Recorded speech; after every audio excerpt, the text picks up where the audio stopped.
outdoor living now consistently ranks either first or second in features that people want in either a new or remodel home. It's no longer a trend, it's really an expectation.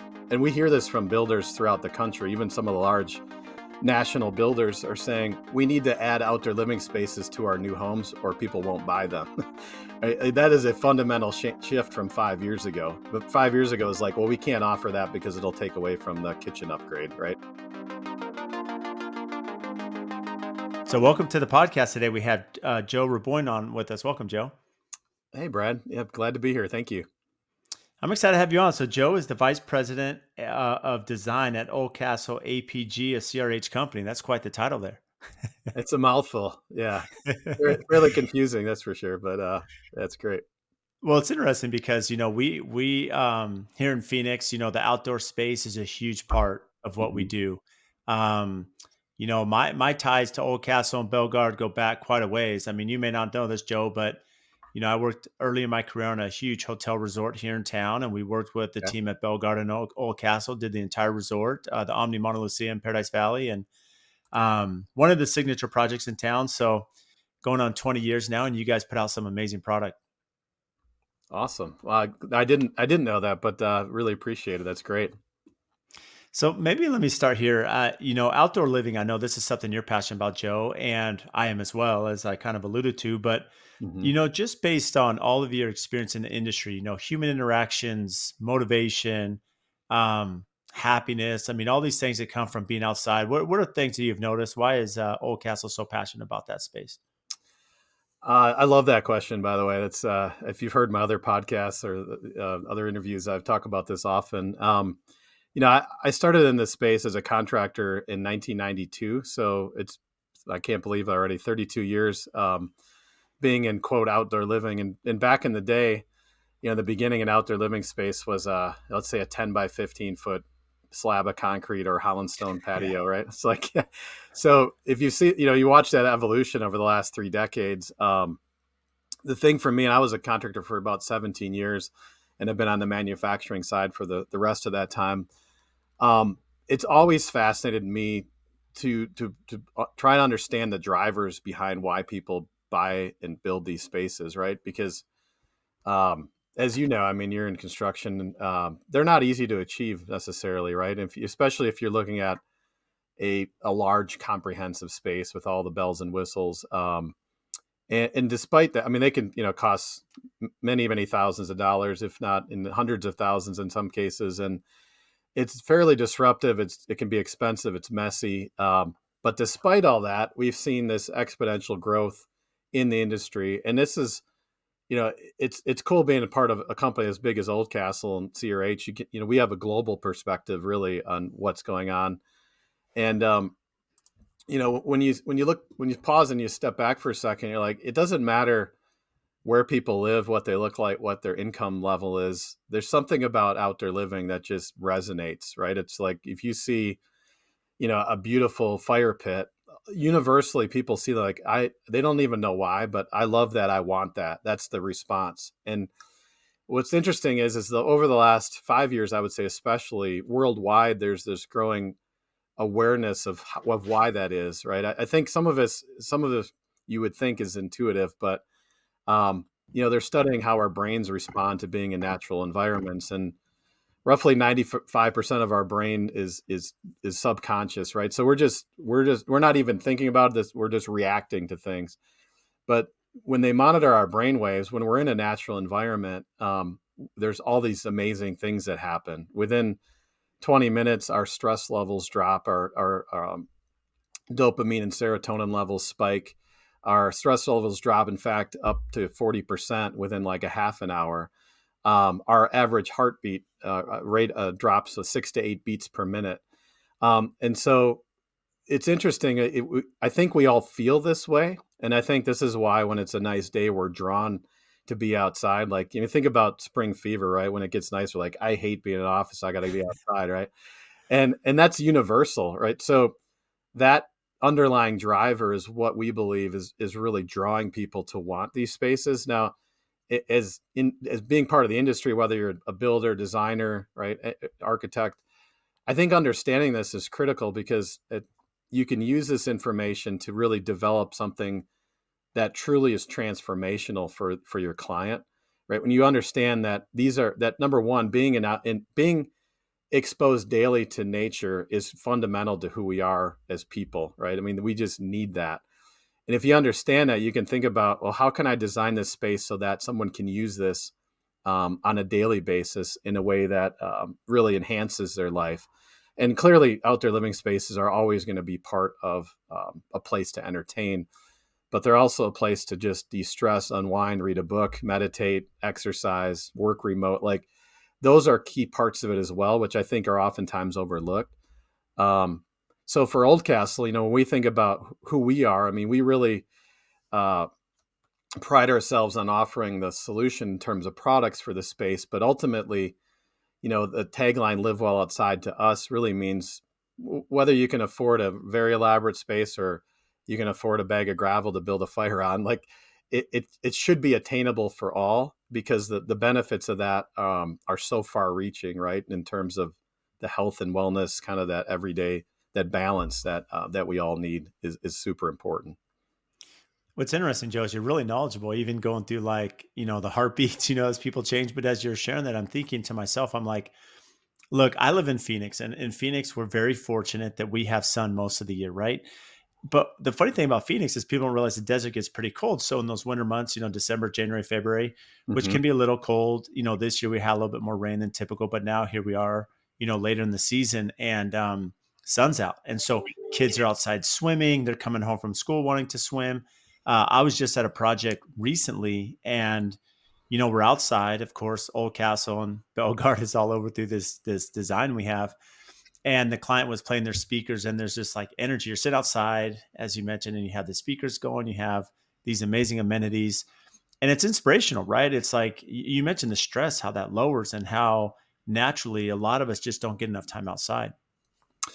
Yeah, it's fascinating. I mean, I almost feel in some ways I'm a bit of an evangelist about this, because I feel like you look at where we're at as a society. I think we all crave something that's more authentic and feel like there's something that's maybe slightly amiss versus what was years ago, right? And a lot of that is the social connection. And you look at what COVID did for our business in general. I mean, we exploded. I mean, that we had exponential growth over several years. And I think part of that was, again, this kind of rediscovery of people pausing for a minute. And if there was any silver lining, I think this is it, where we kind of reassessed what's important, right? And when we were outside, we're like, hey, you know what? I feel better out here. Like, I don't know why, but I just feel better. And you mentioned it's this visceral experience of feeling the wind, hearing the birds, seeing the sun, and again, how our brain is reacting. You think about where we lived for thousands of years, right? We lived in these rural environments. We had long views. We were very much connected to the earth. It's only over the last 100 years, really, where the majority of the world now is moving into these urban areas, and I don't think we're really fully aware of what the long-term implications of that are yet, right? Where we get in a car, we drive to work, we sit in a cubicle, we drive home, we watch Netflix, right? You think Mhm. about the average, not just American, the average industrialized person's life. What we do know is that most people, the average American, spends less than 30 minutes a day outside now. And if you look back a few decades ago, it was about 2 hours. And one of the things I love to point out is, especially with children, I mean, most kids today are on some type of a device about 7 hours, right? You think about iPads, phones, TVs, all of it. It's probably more than that for many, many kids, honestly. And so we don't know the implications of that either, right? Long term. But we do know that we do. And for instance, we mandate that prisoners spend about an hour or two a day outside. Why? Because we know that they're more well behaved. And so we think about, like, we're not using that same logic for our own lives. Like, there's some great quotes by people who are much smarter than me, who are studying this, and they're like, we like to think that we're here and nature's here, but the reality is we're intrinsically tied to nature, and by kind of extracting ourselves out of it, we're starting to see, at least we believe, some of the implications of that, right? I mean, stress, anxiety, there's all kinds of mental health issues. Um, and the beauty of that is, when you think about, like, if you just walk outside when you're feeling stressed, I consciously try to do this now. like, I don't know why I feel stressed. It could be whatever, right? There's things with family, work, whatever. If you go outside and just walk for 10 minutes, it almost, it at least feels better, right? You may not have solved the problem, but you feel better. Um, so I think when we talk about outdoor living, I think to broaden the term beyond just a place of entertainment, it's a place of really kind of a reconnection. I think is a different way to look at it. Well, this really paints the picture to your earlier comment about the pandemic, and kind of tying off this, it's interesting. I have 6 kids myself, and so life's pretty busy, but I notice a huge difference when we go outside. As I mentioned, we're swimming, they're at the park. I mean, you're doing these activities, and I notice a huge difference in their I don't want to say anxiety, but just their attitude, right? Their stress is, and Hmm. kids don't realize why they're acting a certain way. But what's interesting is, we're working in a luxury space here in Phoenix and doing these incredible projects. And of course, Phoenix is catered to the indoor outdoor living. But even for us in our market, Hmm. 2020, we saw a huge pivot. I mean, people would do some, they're always doing some typical nice backyards here in Arizona, but now it's Right. exploded. I mean, when people were locked inside and realized the value of being outside, it totally changed. Yeah, I think I agree too. It's funny.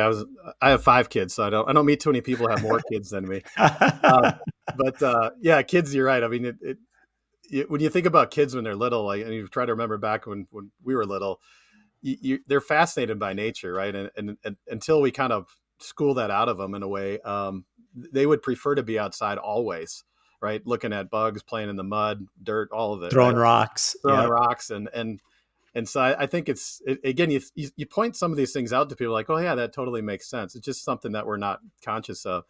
Um, but I think your point about the pandemic, I think our belief is it created a new baseline of expectation where, and again, I don't think people are conscious about why they want these things, but where people outdoor living is no longer a trend; it's really an expectation, where people are thinking about and we hear this from builders throughout the country. Even some of the large national builders are saying we need to add outdoor living spaces to our new homes, or people won't buy them. That is a fundamental shift from 5 years ago. But 5 years ago is like, well, we can't offer that because it'll take away from the kitchen upgrade, right?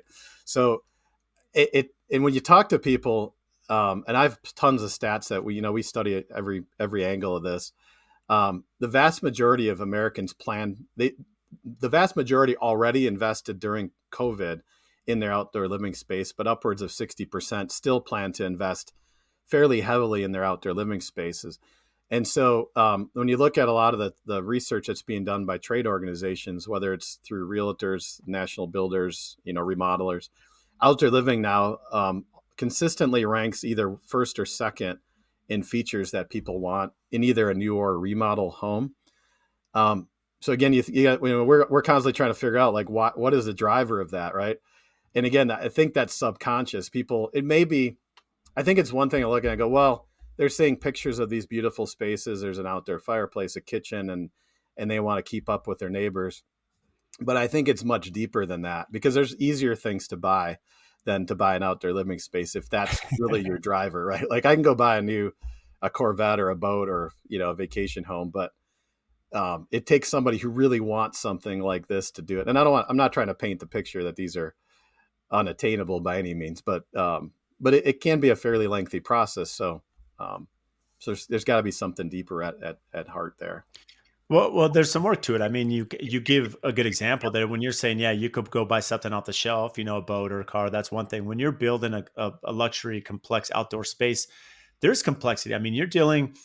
I know it varies all over the country, but specifically here, I mean, we're dealing, with a complicated civil plan. There's grading and drainage. We have some areas where you have to self-retain water on the property, and so Yeah. looking at those data points, those elevations, it can be really complex where we're setting the pool and the fire pit and all these areas. And so to your point, and then you have to have the labor aspect and the material. So it's not just easy to snap the fingers, it comes off the shelf. There's a complexity to what we do in construction. Hmm. Yeah, for sure. I mean,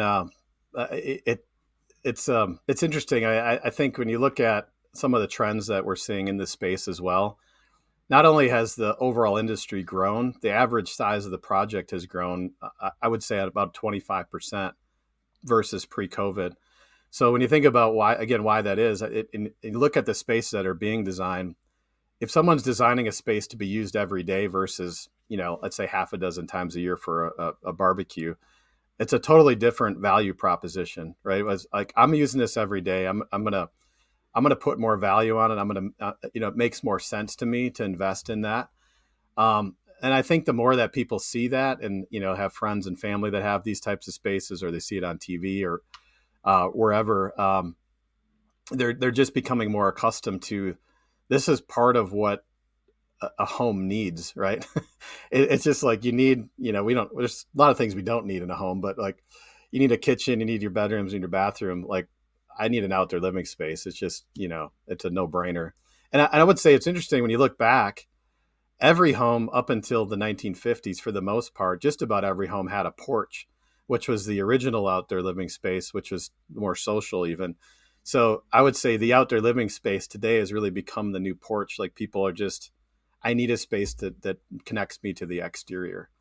And it's not a footnote anymore. No, it's not a footnote. And I'll take that a step further. Maybe a good example here is early in my career. Oh, this is probably 20 years ago. I was just starting, in this field. And there was a mutual friend of mine, and he's essentially like, he's a veterinarian, but he's specifically, he does surgeries, right? So he does heart Mm-hmm. surgeries on dogs. And I remember asking him, I said, Whit, like, do people, will they spend $10,000 on their dog, right? Cause that's a big investment for maybe, a pet that maybe, who knows what the shelf life will be, and, the length there. Yeah. And his comment was interesting. He said, "No, Brad, people spend $10,000 on a couch." And I'm like, "Oh yeah, that's interesting." And so his point was that, when there's things of value, right, that are meaningful, you're going to invest in them because they bring happiness and joy to Mm-hmm. stress relievers. And what I've seen is that, with our customers specifically, is one, you can't take it with you, right? So there is a point that, yeah, you don't want to live outside your means, but at the same time, people are investing in outdoor space. And we have a mutual client, Ted Bainbridge, right? Mm-hmm. And Ted has this incredible house and this incredible space. And we were just over there with some other clients for dinner at his home. And he has, the multi sliders, automated, opened up. So you have that indoor outdoor, you have this huge covered patio, the TV, the sitting area, the fire pit, the pool, the little golf putting area, Yeah. and the happiness, right? Everyone's out there conversing, they're enjoying the sunset. You can't, there's no value on that. So why not invest in this outdoor space? And I'm sure that's why you guys have, you thrive so much, Joe, is because you're hitting all these senses where, just as if the veterinarian who's doing the surgery, right? You're bringing this happiness into someone's life. No, I love that. I mean, that for me, it's probably the thing I miss most from being a contractor, is creating those types of spaces and feeling that, that direct connection with the client. And I've had many clients over the years who had expressed, feedback, like you were just saying, like, this space has literally changed my life. I mean, I'm spending more time with my wife, or, my significant other, my children, my neighbors. And, they're creating these spaces to have these very authentic experiences. And the outdoor living space is really all about that, right? It's, again, like we touched on earlier, it's not just the natural inputs of, sun, wind, the sound, all that. But these social connections. I mean, again, going back to some of this research that is happening worldwide, you think about, society really began around the fire. You think about, like, you're sitting around the fire, you're having conversations, it's safe, it's warm, right? So this is just intrinsic, and part of us is that we desire to be in these spaces, having these social interactions. And I mean, for me, I mean, what a super cool place to be, right? If you're building these types of environments, I can't think of anything better, honestly, that I would want to be a part of. I mean, you're building spaces that truly create incredible memories for people and experiences, and you can't replicate that in many other ways, right? You can't replicate it with buying a car, I would say, for the most part. I mean, you can have some cool experiences in a car for sure, but not quite the same.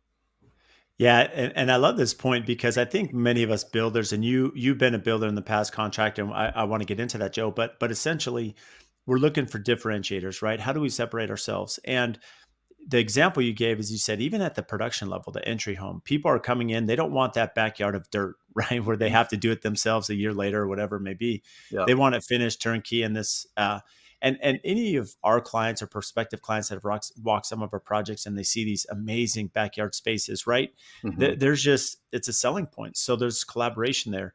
Hmm. For you, Joe, you mentioned that you had 17 years of experience, if I'm not mistaken, as contracting before joining Oldcastle. Right. That's a big move, from the other side. So maybe walk through those 17 years that led up to it.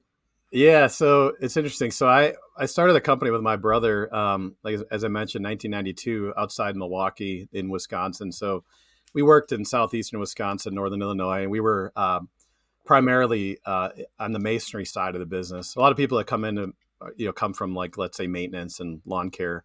We came in from the masonry side, and very quickly we realized this was back when segmental paving and segmental retaining walls were really starting to take off in this country. And I would say we grew pretty quickly throughout the mid 90s. But in the late 90s, we started to shift gears and really focus on outdoor living spaces that were designed with specific zones, right? You have the three core zones of kind of living, dining, and cooking. And what we realized, we did several large consumer trade shows in the spring. And we would do booths that were, let's say, 30 by 30. They were pretty big. They were very elaborate. And looking back, we clearly were ahead of our time. When I look at the current state, even of what we're doing today, I mean, with pergolas, we had outdoor lighting, music, all of those features. And what we realized is we struck a nerve when people came in. We had the right music playing, we had the lighting. I mean, all of the above, things that are fairly standard today. But we realized that we struck a chord. People would come in, they would walk in the space. You could see them immediately sigh. They would sit down and on the couches and chairs that we had and listen to music. Like, I love this. I want this. I want this exact space. And I tell people that are in the business. If at the time we could have grown to 20 crews even in a market that has a season that's only 6 or 8 months, right? And so there's something about that space again is driving people. Um, and I would say through the early 2000s, we grew consistently, but our gap was, at the time, there weren't nearly as many products in the market that were specific to outdoor living. So we were having to create things that weren't available even then to try to create an economical, consistent installation experience, right? Because it's one thing to do it full custom. I mean, lots of people like yourselves, full custom is amazing, but it's not attainable for everybody, right? Where Right. we tried to straddle this line where we did plenty of full custom stuff, but we tried to create some consistency. And this is what led to where I'm at today. So I'm getting to the point here. 'Cause No, you're good. what we were realizing is it would take us several years to train a foreman to get to the level where we could throw them on some of these projects, right? Because you're essentially building a house without a roof, right? You need all the same tradespeople, carpenters, plumbers, all of it, right? Pool installers, the whole nine yards to do a full outdoor space. And so what in around 2006, we developed this modular system for creating fireplaces and kitchens, which we still use today, called Elements. So that was my company. We started doing that. We started to replicate, basically pre-building things indoors and then moving them into place with the machine. And so we're able to grow even faster. Well, ultimately, we grew so fast that I ended up selling that installation company, selling that off and focusing on manufacturing. Did that for 5 years and then sold that company to Oldcastle 11 years ago. So, but the whole idea in my mind the whole time was, there's clearly a massive need here. Like, there's something universal about this. How can we do this on a scale where it is attainable for the masses? And that's really when I think about who Oldcastle is and the products we develop in that suite of products. It is with that idea. I mean, clearly we do very custom projects everywhere, but how can we continue to streamline the assortment and help our contractors create something that is scalable, that is more cost effective, and ultimately more efficient, so that it does get in the hands of more people, right? And that's so I would say we're really focused on growing this kind of, quote, semi-custom space, much like a large builder would do. Like, you get 10 models and you can modify those. I mean, again, clearly we would still sell the bulk product. But when we think about product development and kind of how that all evolves and fits into this network, We think that is the biggest opportunity, and ultimately it will reach the most people. So that was a long-winded answer, I think, maybe on how I became where I'm at today from being a contractor. But that's kind of the evolution of that. Well, if you look at marketing at its core, I mean, this is the key example, right? You have to find the pain point of your customer. And essentially, what you broke it down is that, hey, people aren't, they're in front of the TV too much, they're in the office too much, they're not getting outside. And so a lot of people may listen and say, okay, if you're in San Diego or Phoenix or Texas or Florida, yeah, you're going to optimize outdoor space. It's pretty low hanging fruit. But you mentioned, I mean, you're in Northern Illinois, Wisconsin, which, I've been there many times. Anyone knows that this isn't, 360 days of sunlight over there.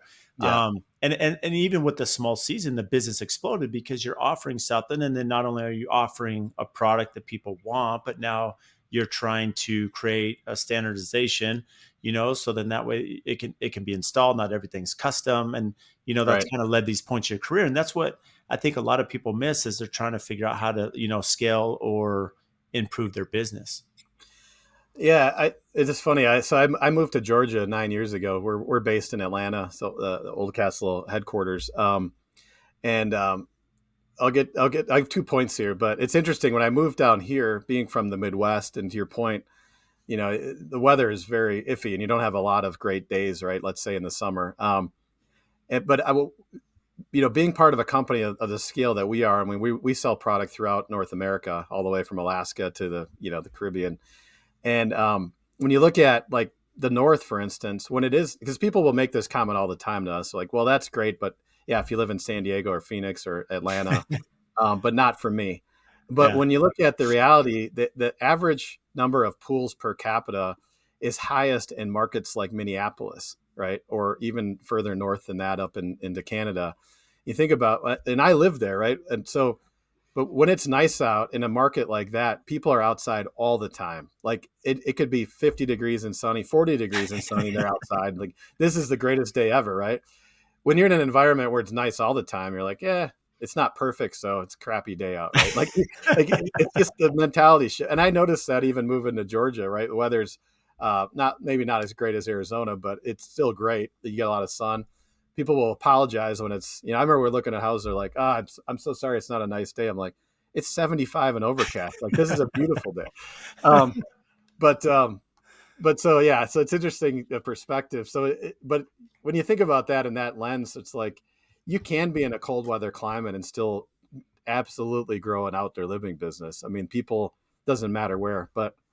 Um, but the other point I wanted to make is that when you again kind of going back to the semi-custom question for anybody who's listening, if you're in construction or even in design, I think anytime that you can scale it and make it so people still have choices, but you can value engineer it to some degree, you're ultimately going to prosper. There's room for everybody, obviously, at both ends of the spectrum. But if you want to build a business solely around outdoor living, if you can figure out a way to create that consistency and offer still options, but scale it, man, that's where we're at, man. We want to be your partner and want to help with that because we believe this industry could be twice as big as it is today if we could crack that. The reality is, and this is true for all of landscaping, I would say the vast majority is full custom. So you think about like your process. Every time you start a home, if you start with a blank sheet of paper versus starting with something, there's a cost to that, right? There's time, there's back and forth. And some people love that. A lot of people don't love it, right? Because they're like, well, just give me some options. I don't want to have to pick out 50 different things, right? So I, I think that's where I would say our focus, as I mentioned, our focus is, and for those who are looking to scale, there's a lot of creative ways to do that. Creative things that I didn't have 20 years ago in my arsenal when thinking about how to approach that. So. So how has that experience, expanded in your role? Essentially, your title is vice president of design. What does that entail at Oldcastle with, the amount of volume and product you have? That's a great question. So this is a fairly new role. I've had several roles. I think they're still trying to find a spot for me after 11 years. But I, so really what it is. So we have, boy, somebody from the company is probably listening or yell at me. We have dozens of brands, right? You think about, we have Belgard, which is the most well-known, which Right. mainly hardscape products. pavers and walls, kitchens. We also own a company called Sacrete, which a lot Yeah, of no people are familiar Sacrete. with. Hmm. Our Echelon masonry products. We recently acquired a company called Brad Outdoor Living. So we are now the largest producer of fence and rail in the country. Aluminum. We've got different types of metal, vinyl. We own lawn and garden business, so bag soils and mulches. And we own Moisture Shield, which is a composite deck company. So my role, and a lot of this has to do with my background. Number one, I'm passionate about design. I manage a design team. I do 3D renders, animations, AR, all of that. I love that. I love creating those spaces. But my role really is to help really create a strategy and try to guide the product development teams, the marketing and sales teams to create an ecosystem and a process that is, as I mentioned, scalable, right? Like how do we simplify this? Because again, going back to a couple of points earlier, it's not easy today, right? It's not easy to get the full space, right? If you start talking about pools and structures and lighting, like that is very complex. And for better or worse, there are not the types of regulations that you would have, right, as a general contractor to go through and receive, accreditations and licensing for. So for us, it's how do we kind of wrangle all these different components? And we have specialists that, let's say, just do fencing all the way to decking, the pools. We have a handful that do all of it, but we don't have enough that do all of it, given what the demand is. And so, how do we create something that is simple for them to understand and to go after? So that's kind of a high level view of what my role is to kind of look at this macro view and try to come up with solutions that make it easier and more cost effective. And you mentioned that you had your own contracting company in the outdoor space, for many years there in the Wisconsin Midwest area, and then you went into manufacturing before you were acquired by Oldcastle. What was it that you went into? So we had a patented process for making modular outdoor kitchens and fireplaces, fire features. So we had a facility that we literally a plant that we had 30,000 square feet. We produced these for 5 years for multiple companies. The timing of that, I would say, wasn't great because we started about 6 months before the recession. So that 5 years was a little bit of a roller coaster. I think we were ahead of our time. I mean, I think there's definitely was a need, but it wasn't to the level of what we see today in terms of just the sheer scale of outdoor living. But that was a big adjustment. So going from contracting for so many years to doing manufacturing and then selling that and coming into a corporate environment. That's probably why I don't have a lot of hair left, but it was fairly stressful, and having 5 kids in the process somewhere in between all that. Um, but it's given me an interesting perspective, right? Because you see things like, as a builder and contracting, you obviously have that firsthand experience. On the manufacturing side, unless you've lived it, you're just trying to guess that, or you're living vicariously through conversations of trying to understand that. So I, it's been great, man. I can't say enough good things about the company. It was a transition for the first year or two, but I love it. I get to interact with people throughout the country now and talk about this stuff, which is great. Yeah, it's super exciting. I mean, you can see, you can feel your passion. Anyone that's watching or listening, I mean, they're going to feel that just, hearing you speak, Joe. You mentioned that, and a lot of us that are familiar with the Oldcastle brand, right? It is, you touched on this from Sacrete, and you do mulch and pavers, Belgard that most of us have heard, know of, and masonry and stucco and all these different lines. It's Hmm. a global company. How complex is it? Because now you're working in different markets locally, or I should say nationally, in throughout the Hmm. greater US, you're global, you're in other markets. How does design, how does product, differentiate not only here in the US, but even outside the US? That's a great question. So, for those who don't know, I mean, so Oldcastle is a division within a publicly traded company called CRH. CRH is based in Dublin, Ireland. It's been around for a long, long time. It actually The APG business, which we're an architectural product group, was formed in 1978. A couple of gentlemen from Ireland came over and bought a block plant in Salt Lake City, which is still there today. We still own it. And from that, the APG business alone has grown into 240 production locations throughout North America. Um, And it's interesting because I mentioned all those products that we have, and we've recently added a lot of products that were not part of our original core, which is more of the masonry and aggregates and kind of those heavy products. We do have a lot of sister companies as well in Europe that have similar products. Marlux, Ale, all over Northern Europe that are producing pavers and walls. And so the interesting thing is, so we've got our group here, which I would say the approach is a little bit different. The scale of outdoor living in this country is far and away much larger, just given the size of the homes and And like land. Yeah, expectation there's more land, like land. Yeah. all of the above. Yeah, I mean, it's I think they shake their heads a little bit, like it's crazy to compare. But the per capita usage of pavers in Europe is far exceeds what we do. But they're doing roads and everything, right? Where we're just doing it in typically pedestrian applications. Right. So we have this, but what's interesting is we have this perspective coming from a design perspective, which is very common in all of construction and in home furnishings, where a lot of trends happen in Europe and then they kind of trickle over to, let's say, Eastern Canada or into New York.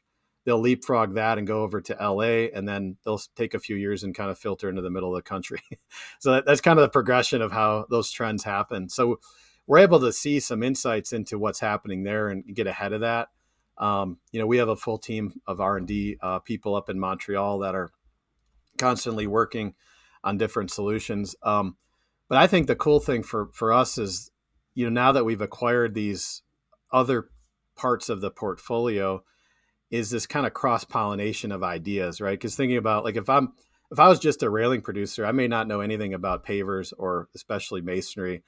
Well, now we have all these different experts that are collaborating and starting to create things that are totally different, and thinking through, like, this is part of what I love. I look at something like, that's a great idea, but if you just tweaked it just a little bit, it would fit with this and this and this and make it so much easier.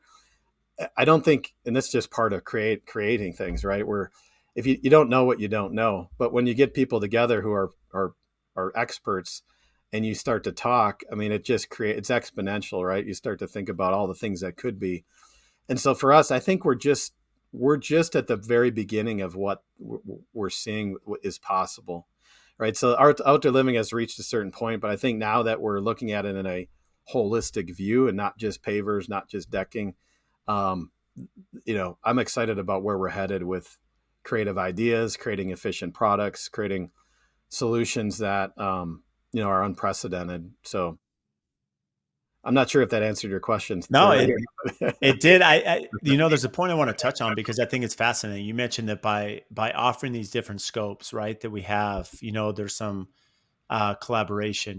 There's ideas that are transferred between the parties that make, our product and brand even better. The analogy for me is that Spencer, who's my essentially director of operations, his background was, he did high end luxury, and then he went to do commercial construction for a while. And in commercial construction, they do what's called a pool plan meeting, right? And essentially Mhm. it's PULO. They're bringing in all the trades, right? As you're going through the sequencing and phasing of building a high rise or a large commercial project. A lot of us are specialized in our specific trade or scope, but you bring them all in a room and you say, okay, Joe and Brad, like, you get commitments for manpower and durations, and you essentially are building Mhm. the schedule and sequencing and phasing it, right, to be Yep. more efficient, more accurate. And what I found is with some of the complex projects that we're doing, we're bringing our selected subs that were awarded the project in our conference room. And by going through this exercise, not only are you working at high efficiency for the schedule, but you're also finding, you know, little issues with probably some of the details or plans, or this Right. can be reconfigured this way. And so what ends up happening is you're solving a lot of the issues at pre-construction before you go vertical. Mhm. And essentially what you're saying, Joe, is by doing that same thing, by understanding how things are being built and constructed, and now, as they're mixed together with other product, well, now we're taking to the next level, which essentially gives you the upper hand, the upper advantage, and sets you apart in the marketplace. Yeah, I would say it's the exact same thing. And I think, when you think about these spaces, you live this every day, right? They may have 25 different products in there. So you think it from a design perspective, and this is where this is really my passion is how do you do that efficiently, right? If especially if all those products were never designed to work together. So think about creating a mood board, right? Like, well, does this light finish look good with this paver? Does this look good with the cushion? But I mean, you can go down a rabbit hole with this, and it's very time consuming, right? And you think about, like, for instance, how we buy paint. If you go to Sherwin-Williams, you can get a swatch that has, hey, these 5 colors are paired together, right? We're starting to do that more, and we have a trend of like architectural black, for instance. We have a whole line of products now that is designed to work together that has that same style, right? Not just style, but it's shape, color, texture, and then ultimately, how does it actually create efficiency for the contractor? Like, to the point of, yeah, this all looks great, but how do you mechanically build this, right? That's the other part, which I would say is oftentimes overlooked, right? It's because you're not thinking about it as a system. You're thinking about, well, I'm just designing a railing, and I don't, I don't know how the other parts that work with it work together. So that's why I say I feel like we're at our infancy, because some of these acquisitions are fairly recent. They're still running their businesses the way they were essentially when we acquired them, but we're looking at everything now through the lens of, does this have the right shape, color, and texture to fit into a broader ecosystem? And then does it make it easier for our contractors to install it, right? And if it doesn't, why not? What can we do to make it better? Because we all know the contracting world is getting thinner and thinner in terms of just the sheer number of people who are entering it. And so we got to come up with solutions that utilize latest technologies with, even things like robotics, with mechanical lifting equipment. All of the above, I would say, is on the table when we look at how we get these spaces into the hands of people more efficiently. So to me, that's exciting, because I love collaborating. I think you will always come up with something better if you can collaborate with people and talk through it with other experts. Always, and I'm a huge proponent of that. I've seen so many efficiencies put into place in our company from that collaboration, and with our vendors, right, and our suppliers. I mean, there's so much knowledge each of you have, and why not optimize that, right? Why are we trying to Yeah. figure, you know, uh, you know, we don't have to reinvent the wheel, ourselves. And Yeah. you give a good example, Joe. I mean, you talked about the three zones, and you said, look, there's living, there's dining, there's cooking, right? And in this Hmm. outdoor space, um, the example you gave, you could be doing with 20 products, and essentially whoever's doing the outdoor area is a mini GC. They're a mini general contractor managing a ton of scope. They may not have the experience accreditation as some of the big GCs in town, but essentially they're doing the same thing without a roof, as you mentioned. How, Yeah. how does one become, whether it be continuing education or resources, what's out there for those that are looking to be experts in the outdoor space or use Oldcastle more Yeah. frequently in their builds?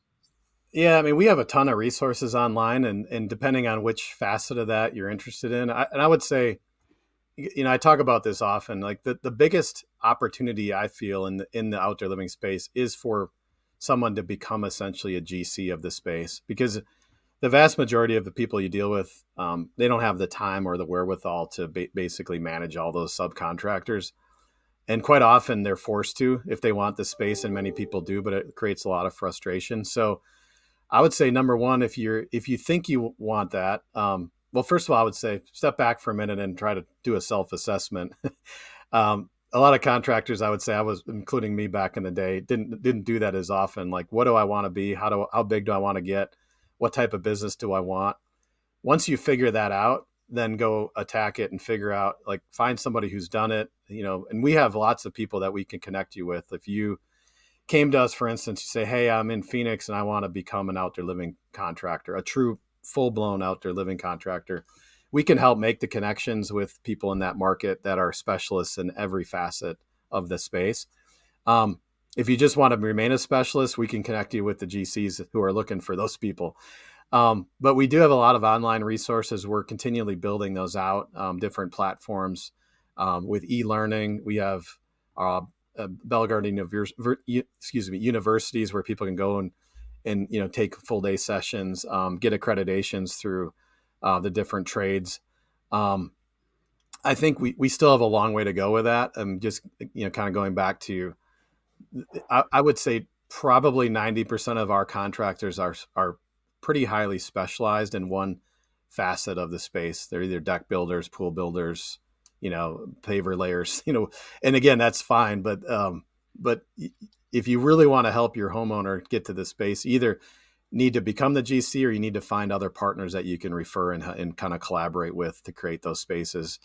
Um, I think the level of frustration people have with trying to get these done is off the charts in many cases, because they're like, who do I call for lighting? Who do I call? How do I get a permit to run a gas line for a kitchen? Right? These are questions that oftentimes are put back on the homeowner, which I mean, most people don't know it. They have no idea. So I would say whatever piece of that you are participating in, at least find people or learn more to help your client.